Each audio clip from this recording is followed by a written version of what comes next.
Tapi tahukah Anda, Allah Maha Sayang, sepanjang nyawanya masih ada dan belum berpisah dengan tubuhnya, belum naik ke kerongkongannya, maka Allah akan turunkan segala hal yang bisa membuat dia kemudian kembali kepada Allah Subhanahu wa taala.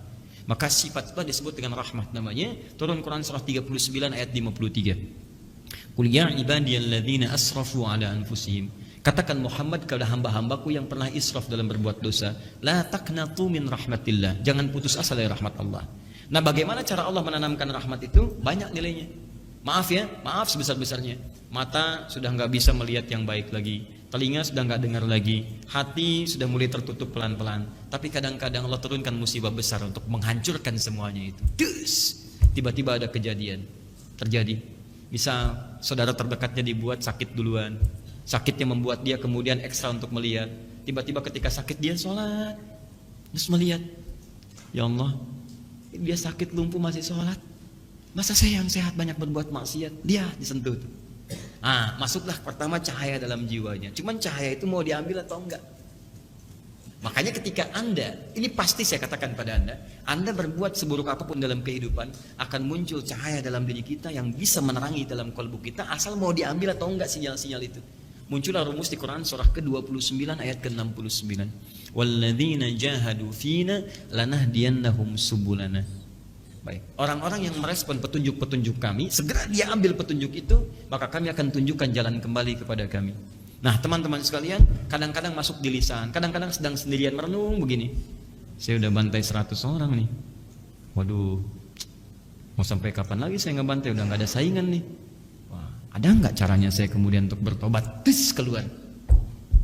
Kira-kira kalau tobat diterima nggak? Awalnya bertanya. Kemudian Allah bimbing, tiba-tiba jalan lewat pengajian, dengar suara. Seperti pernah terjadi orang bunuh 100 orang. Begitu dengar sesuatu, bunuh 100 orang, tapi dalam hatinya, mau sampai kapan saya berbuat seperti ini?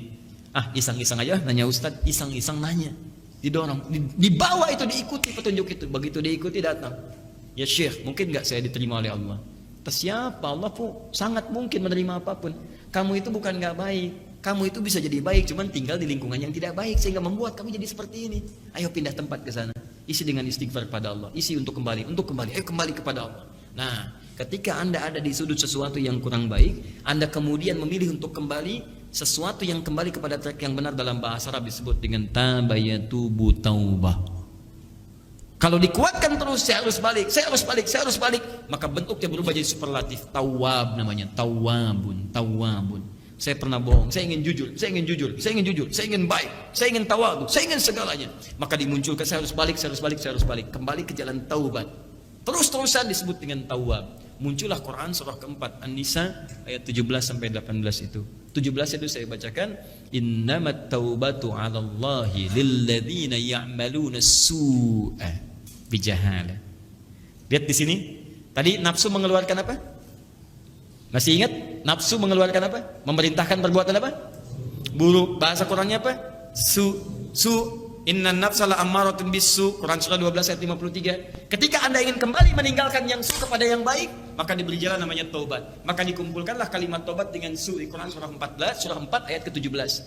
Innamat taubatu 'alallahi lilladzina ya'maluna su'a. Sungguh bagi orang-orang yang telah berbuat su dalam kehidupannya, suatu yang buruk. Biasanya bijahalah. Jahalah itu dua maknanya. Satu karena tidak tahu bahwa itu jelek, dia kerjakan.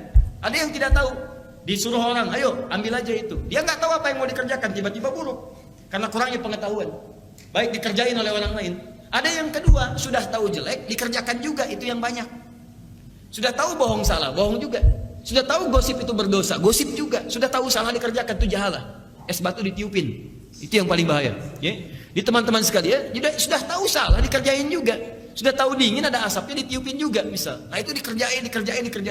Yang seperti itu, ada peluang dia untuk kembali kepada jalan yang benar. Jalannya disebut dengan taubat. Di taubat itu asalnya adalah jalan untuk kembali pada ketentuan Allah Subhanahu wa ta'ala. Di setiap orang kembali, itu yang disebut dengan taubat. Paham sampai sini? Nah.